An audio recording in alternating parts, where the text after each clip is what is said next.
저희가 준비한 3위와 9위를 지금부터 만나볼까요? 만 하루도 우리나라에 안 있었던 사우디의 빈 살만 왕세자인데 그의 방한 이후가 더 많은 뒷얘기를 쏟아내고 있습니다. 개인 재산만 무려 2,700조가 넘는 데다가 그가 가진 사우디 내 실권도 어마어마하기 때문에요. 오늘 일부 신문 제목을 제가 인용하자면 주요 기업 총수들이 버선발로 달려갔습니다.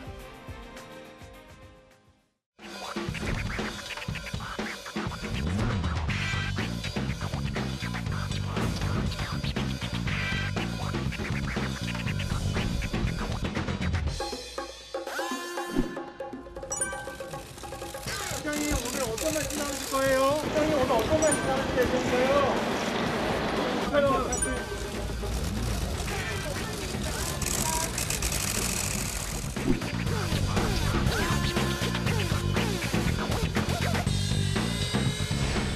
저희가 오랫동안 같이 여러 사업을 같이 한 파트너입니다. 그래서 앞으로도 여러 가지 이제 미래 사업을 같이 하자고 생각해 주십니다.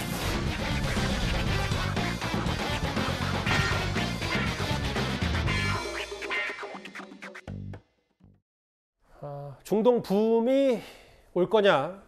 어제 그래서 많은 기대를 품고 주요 총수들도 롯데호텔로 갔는데요.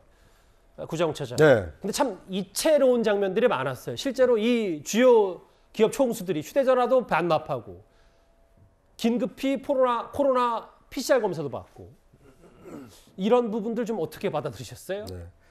그러니까 우리 그 재벌 총수들이 사실 일반 국민들께서 보시기에는 굉장히 이제 높은 자리에서 군림하고 있다 뭐 이렇게 생각하시는 분들도 많겠지만 실제 기업의 어떤 그 사활적 이익이 걸려 있는 이런 큰 프로젝트의 경우에는 재벌 총수가 직접 나서서 그 이해 당사자를 설득을 하는 작업이 상당히 많습니다. 뭐 일반인에게는 자주 공개되는 그 장면은 아닙니다만 외국 그 세일즈를 나갔을 때도 가장 결정적인 이 순간에는 항상 재벌 총수가 이 막힌 매듭을 푸는 이런 일이 많이 있었거든요.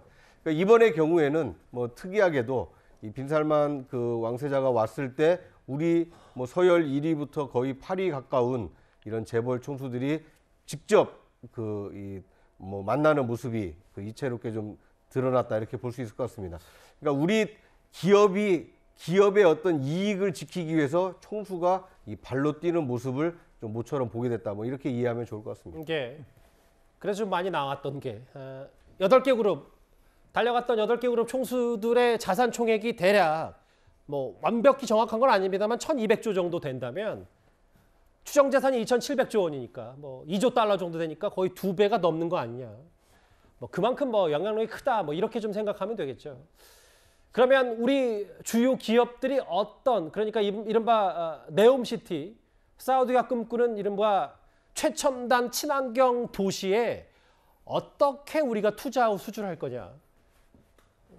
얼마 안 남았어요. 생각보다 8년 뒤면 완공을 목표로 해서 친환경 미래도시, 바다의 산업단지, 산악관광단지까지 검토하겠다. 이게 대략 면적이 유럽의 벨기에 정도 된다고 해요. 서울 40배 넘고. 다음 화면을 보겠습니다. 그 김정일 국장. 삼성은 반도체, SK 에너지발전, 또 한화는 태양광 수소 방산. 이 네옴시티 안에 수주하고 투자할 것들이 굉장히 많습니다. 그렇죠. 근데 저는 어떤 느낌이 들었냐면 빈살만, 무하마드 빈살만 저분이 와서 전 세계에서 가장 돈 많은 산타클로스가 와서 선물을 보따리를 막 열면서 뭐 줄까 뭐 꼭 그러는 듯한 느낌을 받았는데 실제로 저 총수들한테 뭘 하고 싶으세요 하고 개별적으로 다 물어봤다고 해요. 근데 저 네옴시티라는 게 뉴라는 영어 단어에다가 그 미래를 표시하는 M으로 시작하는 아랍어 거기다 시티니까 그 새로운 미래 도시다 뭐 이런 내용이잖아요. 지금 화면에 보고 있습니다만 저게 그 사막 한가운데다가 서울에서 강릉까지의 그 길이를 유리로 다 막은 다음에 거기다가 완전히 그 안을 무슨 저 호수와 강과 나무와 그러니까 진짜로 인간이 만들어내는 무슨 우리가 공상과학 영화에서나 보는 그런 도시를 만들겠다는 거거든요. 맞아요. 그러면서 거기에서 뭐 그 100 몇십 킬로를 20분 안에 그 주파하는 열차도 만들어내고 그다음에 공중에서 움직이는 자동차도 하늘을 날아다니는 뭐 자동차도 만들어낸다 그러고 이게 사실 저는 가능할지 여부를 잘 모르겠어요. 근데 어쨌든 저 빈살만이라는 전 세계에서 가장 부자인 분이 저걸 만들어내겠다라고 얘기하면서 우리나라에 왔기 때문에 우리 기업들로서는 우리가 가진 건축 기술이라든가 AI 기술이라든가 에너지, 뭐 태양광, 방산 이런 것들 전부 다 저기 그냥 쏟아 부을 수 있는 거거든요. 예. 그러니까 정말 저렇게 가서 버선발로 달려가서 야 우리 저 사업을 좀 주세요라고 얘기할 수밖에 없는 거고 저는 뭐 그런 재벌 총수들의 모습 뭐 예를 들면 기업은 뭐 비난하는 분들도 많지만 어쨌든 기업이 생존하기 위해서 저렇게 막 총수들까지 나아가서 열심히 뛰는 모습 보여주는 것도 괜찮다고 생각하고요. 예. 근데 문제는 뭐 2019년에 왔을 때도 뭐 20조가에 달하는 뭐 MOU를 맺었지만 그게 이제 구체적으로 다 된 건 아니기 때문에 맞아요. 이게 지금 이번에 무슨 60조, 40조 얘기가 나오지만 그것이 이제 구체화적으로 실질적으로 돼야지 되는 걸로 아니까 앞으로도 많은 더 노력을 기울여야 될 것이다. 그런 생각이 듭니다. 최소 40조입니다. 만약에 약속대로 잘 이행이 된다면 이제 그 부분도 앞으로 사우디가 우리나라 이 재계 총수들과의 여러 이 사업 다각화를 위해서도 좀 더 중요하게 실제로 좀 현실화됐으면 좋겠다는 생각을 하는데 워낙 그 세계 최고의 갑부가 왔기 때문에 호텔 주변에 7억 원이 넘는 특수 방탄차가 보였고 호텔 출입구 밖에 가림막까지 설치했고 입구 내부에는 보안 검색대가 더했다. 이 특급 경호에 대해서 20시간밖에 안 있었는데 여러 가지 얘기들이 많이 후일담으로 쏟아졌거든요. 근데 오늘 나온 보도 하나가 있어요. 구자령 변호사님.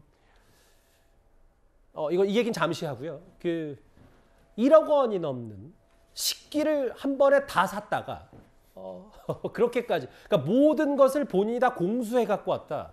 이 얘기 때문에 오늘 좀 덩달아 더 화제가 됐습니다. 네, 근데 이게 따져보면 이유가 있습니다. 뭐 결벽증 때문에 남이 쓰던 거를 안 쓰겠다 뭐 이런 취지가 아니라 그 이슬람의 율법 때문에 그렇습니다. 이슬람 율법에는 엄격하게 먹는 거에 대한 그 제재가 굉장히 많거든요. 술도 안 되지만 대표로 유명한 게 이제 돼지고기를 먹지 못한다. 근데 단순히 돼지고기뿐만 아니라 돼지에서 추출된 어떤 성분, 돼지 기름이 섞인 음식 이런 것들도 안 되기 때문에 이것을 제조 유통 과정에서부터 모두 다 할랄이라는 방식에 의해 가지고 통제된 음식만을 먹게끔 되어 있습니다. 그래서 이슬람에서는 할랄 인증 마크가 있는 음식만 먹는 게 거의 공식적이거든요. 본인이 이제 그거를 다 성분까지 알 수가 없기 때문에. 근데 해외를 순방을 하다 보면은 할랄 율법에 맞지 않게 된 음식이 있을 뿐만 아니라 그거에 맞게 조리가 된 음식이 있더라도 그게 그릇에 다른 사람이 사용하던 그릇을 쓰게 된다면은 할랄 음식이 아닌 게 담겼을 수 있다. 그러면은 이거는 그 할랄 음식이 아닌 거 다른 거를 이제 오염된 걸 먹는 그런 식이 될 수 있기 때문에 이 식기마저도 좀 부정하고 더러운 오염이 됐을 수 있다라는 취지에서 그건 안 쓰겠다. 아예 그냥 새로 사겠다라고 했는데